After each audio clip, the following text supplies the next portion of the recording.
Sebagai satu dari 6 BPD di Indonesia yang menjadi piloting untuk pelaksanaan dan penggunaan aplikasi dana BOS non-tunai, Bank Sumsel Bubble melaunching elektronifikasi BOS non-tunai. Dimulai Bank Sumsel Bubble elektronifikasi BOS non-tunai ditandai penekanan tombol oleh Direktur Umum Bank Sumsel Bubble Samiluddin, Direktur Pemasaran Bank Sumsel Bubble Antonius Prabowo Argo, dan Kepala Dinas Pendidikan Sumsel Widodo, serta perwakilan dari Kanwil Bank Indonesia Sumsel. Kegiatan launching bertempat di lobi lantai dasar gedung kantor pusat Bank Sumsel Bubble, Jakabaring.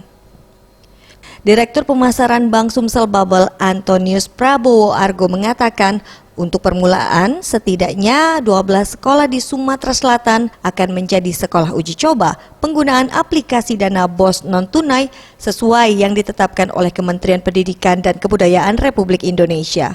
Dari uji coba ke-12 sekolah tersebut nyatanya terbilang cukup berhasil dan diharapkan ke depan dapat diterapkan ke semua sekolah di Sumatera Selatan.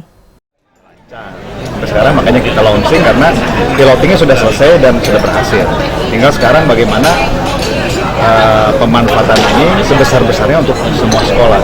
Ini kita tunggu. Kalau misalnya pemerintah pusat bilang sudah, sekarang semua Sumsel harus menggunakan ini, ya secara aplikasi kita sudah. Kepala Dinas Pendidikan Sumsel Widodo menjelaskan program ini merupakan upaya pemerintah untuk menggandeng bank daerah di mana semua dana BOS yang diterima pemerintah semuanya disimpan di Bank Sumsel Bubble sebelum akhirnya dibagikan ke sekolah. Nantinya dana BOS sendiri akan dibagikan dalam bentuk e-money. Nah, jadi hanya bank daerah. Semua provinsi yang ditunjuk sekarang itu menggunakan bank daerah. Jadi semua dana itu dikucurkan ke Bank Sumsel. Jadi dari Jakarta, dari Menteri Keuangan ke Bank Sumsel itu kemudian diserahkan ke sekolah. baru nanti dikelola Oleh sekolah.